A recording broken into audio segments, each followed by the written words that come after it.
এবছর বইমেলায় দিবারাত্রির কাব্য থেকে আমার একটি বই প্রকাশিত হচ্ছে, পাপের গুনাহ দেখি না। দিবারাত্রির কাব্য টেবিলে গিয়ে বা স্টলে গিয়ে যদি আপনারা খোঁজ করেন, হয়তো পাপের গুনাহ দেখি না পেতেও পারেন। অনেকেই ইতিমধ্যে আমাকে মন্তব্য করে জানিয়েছেন যে পাপ এবং গুনাহ দুটোর অর্থ তো একই, তাহলে পাপের গুনাহ দেখি না এ কথা বলার অর্থ কি? আপনারা যারা কাব্যপ্রেমিক, আপনারা যারা শব্দগুলিকে নিয়ে নাড়াচাড়া করতে ভালোবাসেন, আপনারা যারা শব্দগুলোর স্পন্দন অনুভব করতে পারেন, তখন সম অর্থের সমজাতীয় একই শব্দের বিভিন্ন রকম শব্দের স্পন্দন আপনারা টের পাবেন বা পেয়ে থাকেন বলে আমার অনুভব। তাই পাপের গুনাহ দেখি না, আমরা এর কারণ ওই বইটির দু একটি লেখা পড়লে অনুভব করা যাবে বলে আমার বিশ্বাস। আর একই অর্থবোধক শব্দকে পাশাপাশি ব্যবহার করা বা একই চরণে একই ছত্রে একই বক্তব্যের মধ্যে ব্যবহার করার প্রচলন আজ তো নতুন নয়। টাকা পয়সা, ঘরবাড়ি, এখনই আমার মনে আসছে না, এরকম অজস্র উদাহরণ আছে। এবং পাপ এবং গুনাহ এই দুইটি শব্দের সঙ্গে দুটি ধর্মীয় সংস্কার বা সংস্কৃতিও জড়িত আছে।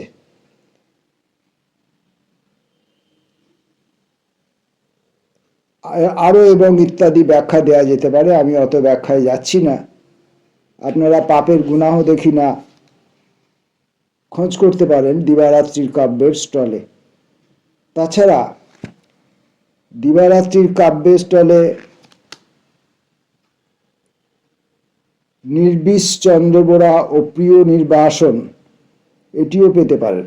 চন্দ্রবোরা নির্বিষ, চন্দ্রবোরা অথচ যে কিনা নির্বিষ, এবং নির্বাসন যা কিনা অত্যন্ত প্রিয়।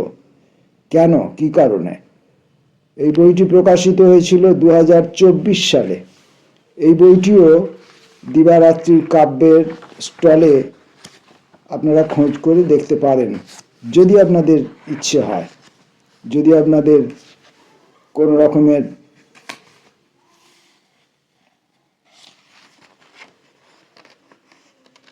বাসনা থাকে।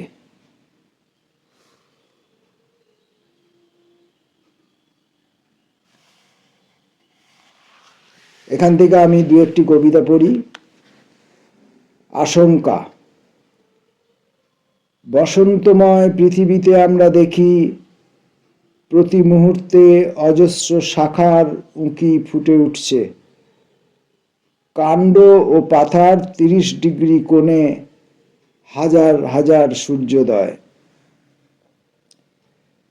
এদিকে রাশিয়া ও ইউক্রেনের যুদ্ধে ভেঙে পড়ছে মানুষের সভ্যতার আস্ফালন। সংবাদ মাধ্যমের ব্রেকিং নিউজের লালায় তৃতীয় বিশ্বযুদ্ধের আশার বীজ রোপণ হচ্ছে মহাতৎপরতায়। বিপন্ন হয়ে পড়ছে আশঙ্কা শব্দটির অস্তিত্ব। কিছু মানুষ পূর্বে যাচ্ছে, কিছু পশ্চিমে। এরা কি সূর্য সন্ধানে নাকি হননের বিলাসে জানে না। একটা অদ্ভুত রকমের স্লো মোশনের ঝড় আসছে পৃথিবীতে। নেমে আসছে একটা বড় সাইজের কালো ছাতা বা ত্রিপল। একটা জানালা বন্ধ হয়ে যাচ্ছে তো ভেঙে যাচ্ছে অন্য একটা। একদিকে বসন্ত, অন্যদিকে মৃত্যুর নিখুঁত আয়োজন। একদিকে প্রকৃতি, অন্যদিকে কুম্ভকর্ণ।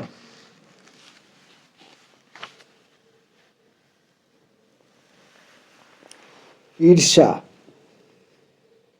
আমি না থাকলে আলো নিজেকে খুঁজে পেত না।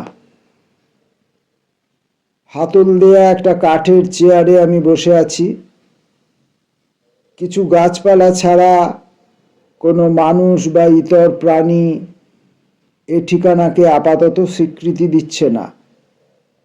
অভিধানের ভাষায় নির্জন বললেও ঠিক বলা হয় না। দুর্গের দেওয়ালের অহংকারে একটা ফাটল ছিল। সেই দুর্বলতাটুকু খুঁজে বার করে আলো এসেছে আমার কাছে নিজেকে আবিষ্কার করতে। যে কাঠের চেয়ারে বসে আছি আসলে সেটা একটা সিংহাসন। আমার সঙ্গে আলোর মাখামাখি সে ভালো চোখে দেখতে চায় না কোনো দিনই। নির্বিষ চন্দ্রবোরা। নিজেকে নিজে বেষ্টন করছিল চন্দ্রবোরা। ঘুরছিল আর কুণ্ডলি পাকাচ্ছিল নিজের দখল করা জায়গায়। কোথাও এক চুল যেন ফাঁক না থাকে, যেন মেধা, মনন আর হরমোন দিয়ে ইট বানাচ্ছিল, গেঁথে গেঁথে ভরাট করছিল নিজেকে। দংশনের প্রয়োজন এবং পদ্ধতি ভুলে গিয়েছিল। নিজেকে নির্বিষ করার সাধনায় ভোঁতা করেছে সব ইন্দ্রিয়কে। স্থবির দেহখানি নিয়ে সে এখন দেখে চারদিকে উঁচু উঁচু গাছ আর প্রচুর শূন্যতা। মাটির নিচে অনেক গভীর পর্যন্ত শেকড় আর মাঝে মাঝে নির্বাক জল।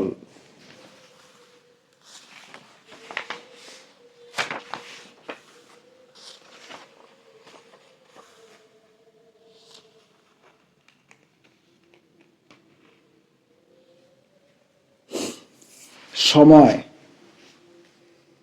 ফ্যান ঘুরছে, ক্যালেন্ডার নড়ছে, আলো জ্বলছে, দরজার ছায়া পড়েছে। ঘড়ি চলছে বলে সূর্য পৃথিবীকে ঘুরিয়ে ঘুরিয়ে দেখছে। আমি চোখ বন্ধ করলেই এরা সবাই ঘুমিয়ে পড়বে। এরপর আর যা কিছু বলার বাকি থাকে তা দিয়ে জাল বুনবে মাকড়সা, গানের লং প্লেইং রেকর্ড।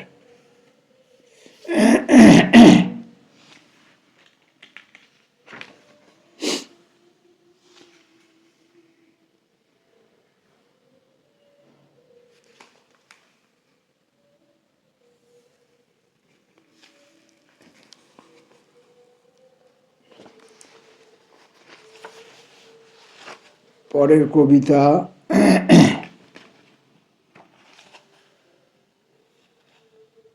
বাঁশি।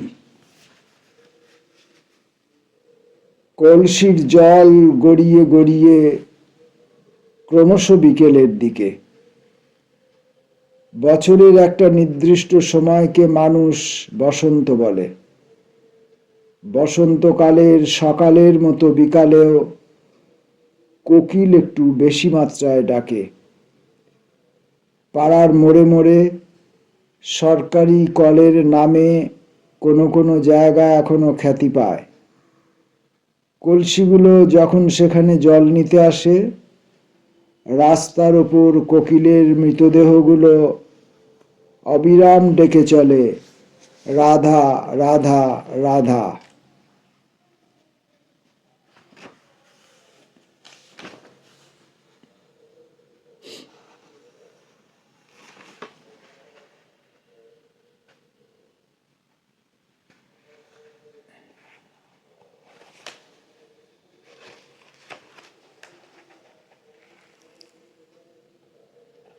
কেমিস্ট্রি।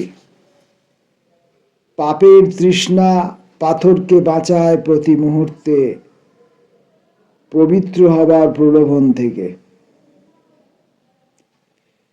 হে প্রিয় পাপ, হে প্রাণবন্ত পাপ, অনিবার্য পাপ, অফুরন্ততাকে সত্যতা দেওয়ার তোমার ক্ষমতা পাথরকে প্রতিমা করে তোলে। বুর্বকতার প্রতিভু একজন সেই প্রতিমার হাত ধরে মহা ইউনিভার্সকে বিন্দু করে ফেলে দুপা মাত্র যেতে না যেতেই। মাটি তার গোপনতা উপহার দেয় বর্ষাকে, সেই পথে অনুগামী হয় বিদ্যুৎক্ষরণ। পাপের পরম অণু পুঁতে রেখে আসে, পুণ্যবান জন্ম নেয় এই রসায়নে কালে কালে। মহারি। ওড়িশি নাচের ছলে কেউ একটু আগেই ছড়িয়ে গেছে এক ঝুড়ি মেঘ। এখন সেই ডাঁসা মেঘের শরীর থেকে ভেসে আসছে তার প্রসাধনী গন্ধ। মহারির রূপটান ছুঁয়েছে বাতাসকে, নেশা জমেছে তার মনে। ফুঁসে উঠছে শরীরের সব তীব্র মুদ্রা। বিদ্যুতের ঝিলিক দেখে কারো কারো অনুমান, কেলুচরণ ও সংযুক্তার যৌথ উল্লাসের গন্ধ আকাশের গায়ে লেগে আছে।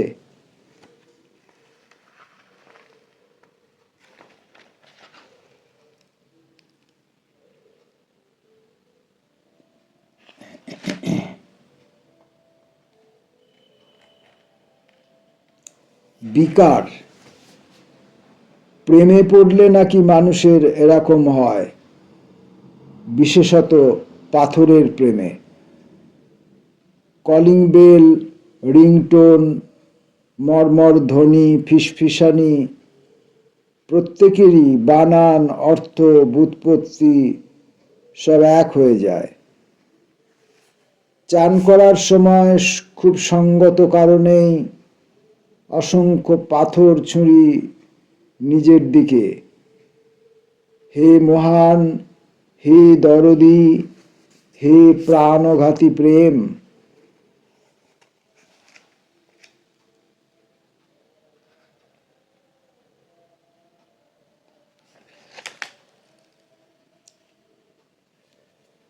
শেষ কবিতা পড়ব, রমণ। ঘুম আর জাগরণে সারা রাত রমণে মেতেছে। কখনো জাগরণের উপর হয়ে শুয়ে থাকে ঘুম, ঘুম কখনো চিত হয়ে জাগরণের ঠোঁট চুষে খায়। এরই মধ্যে এক নির্দিষ্ট অস্পষ্টতা তার প্রিয় মৃৎশিল্পীকে সক্রিয় করতে চায় পলক সময়ে।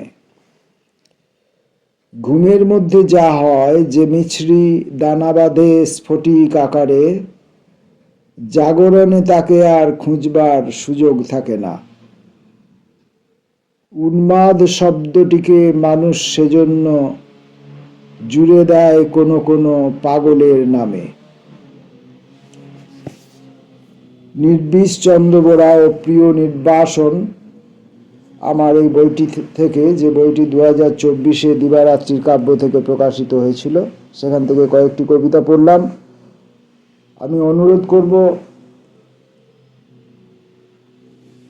আপনারা বইমেলায় গিয়ে বার্ডনিক, দিবারাত্রির কাব্য, কৃতি এবং অন্যান্য স্টলে গিয়ে আমার বইগুলি খোঁজ করতে পারেন।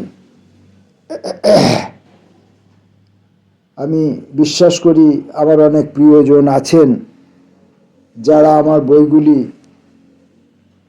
একবার স্পর্শ করতে চান, একবার